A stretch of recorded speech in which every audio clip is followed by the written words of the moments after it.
Desembarco de San Martín del Pisco. La historia de nuestro país se divide en tres momentos: Perú antiguo o precolombino, virreinato y la República. Bueno, la historia oficial de la República empieza aquí, en la Plaza Mayor. Ahora se llama la Plaza Mayor, anteriormente considerada Plaza de Armas, con San Martín parado en un estrado diciendo la frase que tú ya conoces. Pero, ¿qué cosas pasaron antes de ese 28 de julio de 1821? ¿Qué pasó antes de ese acontecimiento?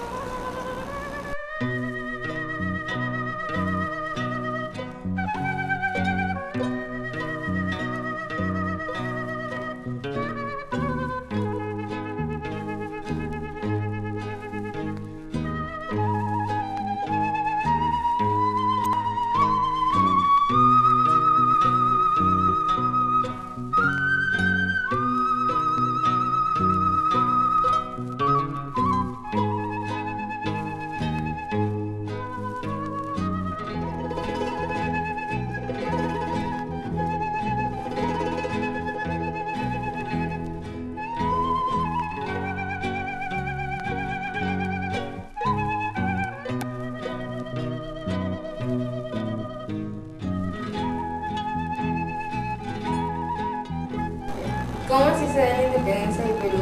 ¿Fruto de qué ocurre todo esto? ¿Existe un antecedente que nos explique qué tuvimos que ver los peruanos en la independencia del Perú? El mismo día de la independencia, el 28 de julio, ¿cuál es el ambiente que se vive en la ciudad? Otra pregunta que hacen muchos es si el 28 de julio es realmente la fecha de la independencia del Perú y las batallas de Junín y Ayacucho también son contra. Otra pregunta que se hacen muchos es si el 28 de julio es realmente la fecha de la independencia del Perú y las batallas de Junín y Ayacucho, que también son contra los españoles, son 3 años después de 1824.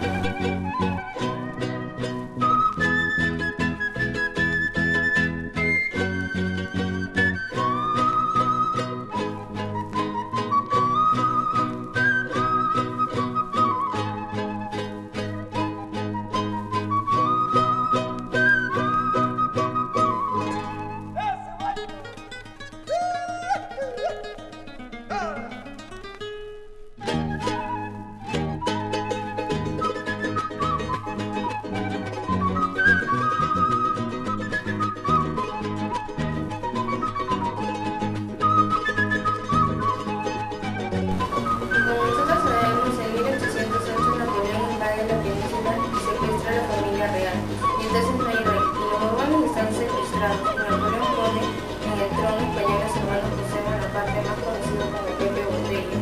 Entonces ahí surge el fidelismo. ¿Qué cosa quiere decir fidelismo? Que el pueblo se mantiene fiel a los borbones y en contra de los franceses. Entonces, como el rey es ilegítimo, el poder regresa al pueblo, entonces el pueblo tiene que autogobernarse hasta que se vayan los franceses. Pero en esa época los liberales aprovechan lo que quieren hacer es que cuando regrese el rey no haya absolutismo, sino una monarquía constitucional.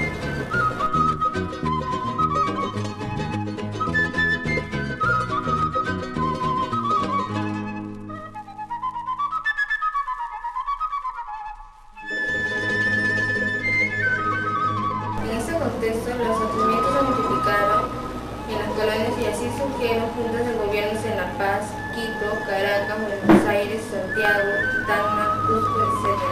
Todas las juntas fueron combatidas y derrotadas principalmente desde el Perú por el virrey Abascal. La única junta que nunca fue derrotada fue la de Buenos Aires, y la gran ciudad donde nunca hubo juntos fue Lima.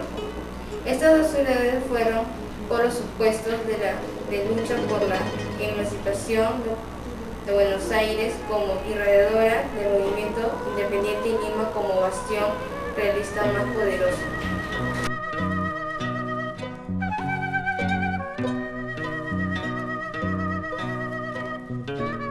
En el Perú no existía un ejército revolucionario como en Argentina, por ejemplo, o como en Chile. En el Perú la independencia fue más tarde que en otros países, porque teníamos aquí un gobernante especialmente inteligente y con una personalidad que fue el virrey Abascal, que gobernó desde el año 6 hasta el año 16, y él golpea todo el proyecto conspirador revolucionario, y cuando la crisis monárquica, cuando Napoleón invade España, juró fidelidad a Fernando VII.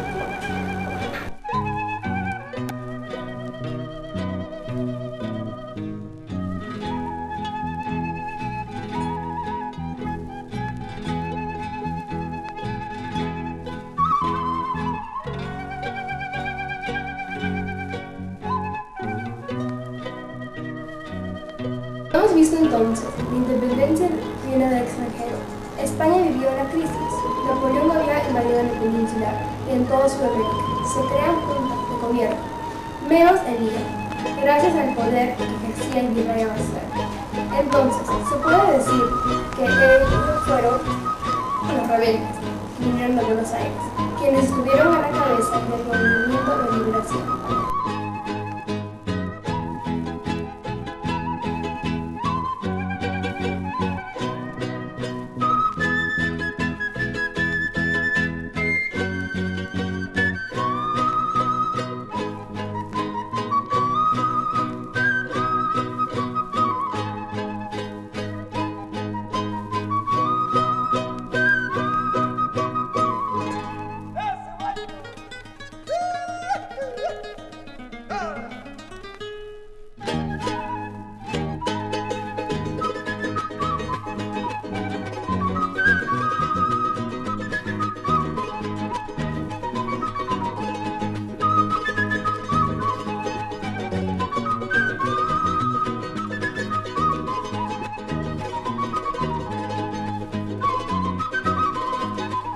Durante la primera etapa del proceso, los argentinos habían tratado de llegar a Lima cruzando el Alto Perú, es decir, Bolivia.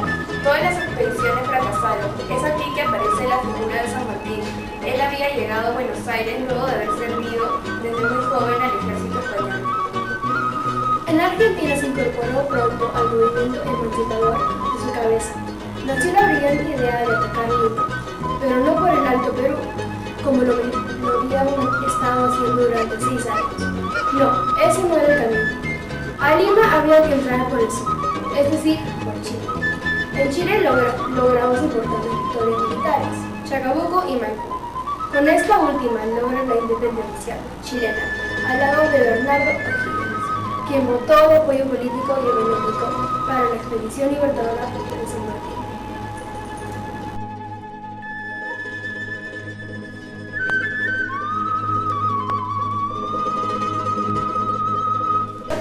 San Martín desembarcó aquí en Paracas en septiembre de 1820 con un ejército compuesto por más de 4.000 hombres.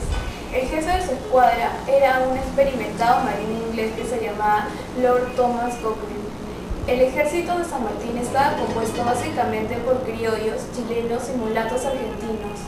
Es raro decir esto, mulatos argentinos, pues es verdad, en aquella época casi la mitad de la población argentina estaba compuesta por gente de raza negra.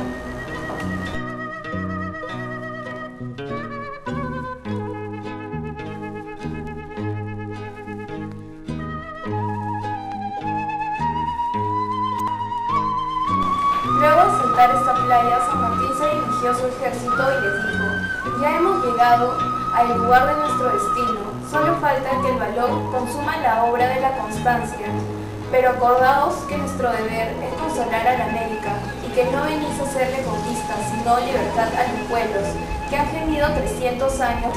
Los peruanos son nuestros hermanos y amigos, tratadlos como tales y respetad sus derechos. La ferocidad y la violencia son crímenes que no conocen los soldados de la libertad, y si contra todas mis esperanzas alguno de los nuestros olvidase sus deberes, claro desde ahora que será inexorablemente castigado.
de América.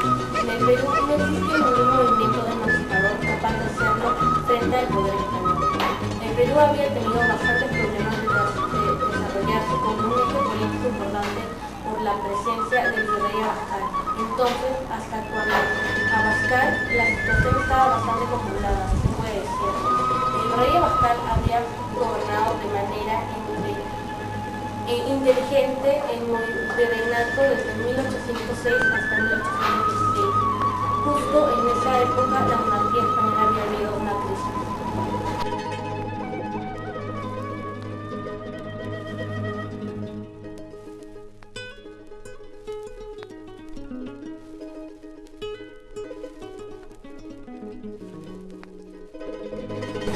Cuando llega a San Martín, el virrey era Joaquín de la Pezuela. En su vida tenía poca confianza entre la gente del común.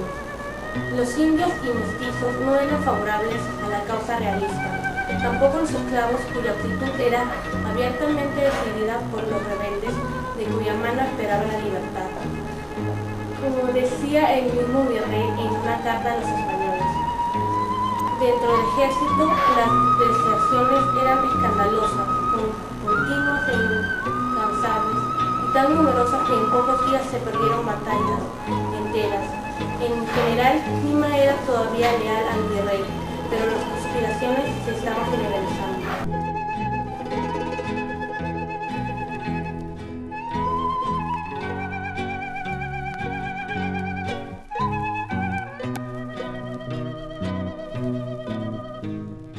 Cuando llega a San Martín y habla sobre la libertad de las mentes de las esclavas y luego sobre la libertad de los esclavos, se crean muchas expectativas en el sector afrodescendiente y también entre los esclavos traídos del África.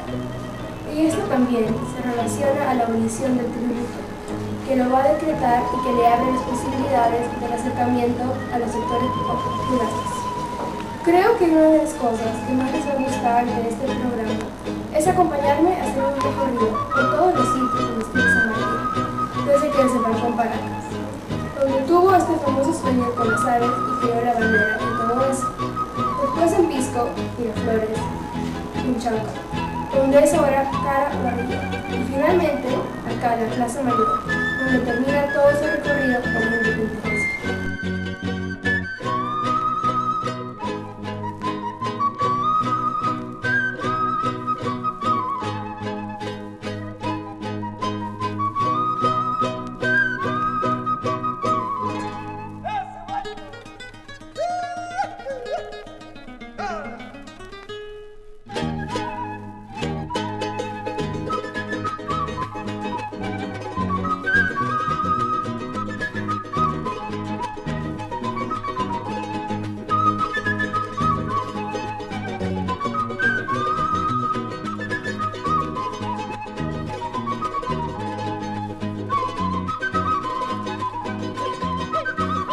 Durante la primera etapa del proceso, los argentinos habían tratado de llegar a Lima cruzando el Alto Perú, es decir, Bolivia. Todas las expediciones fracasaron. Aquí es donde aparece la figura de San José de San Martín. Él había llegado a Buenos Aires, luego de haber servido desde muy joven al ejército español.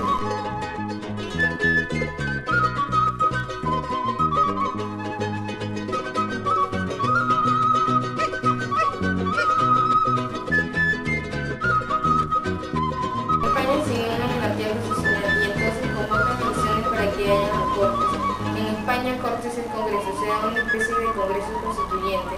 Entonces los diputados vienen de todos los lugares de España.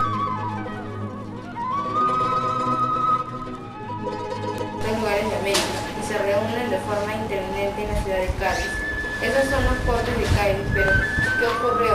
Cuando termina la invasión francesa y regresa al trono, los Borbones, bajo el mando de Fernando VII, se niega a jurar la Constitución de Cádiz, regresa al absolutismo. Entonces eso es para muchos, es una decisión demasiado dramática y es una invitación para pensar en la independencia.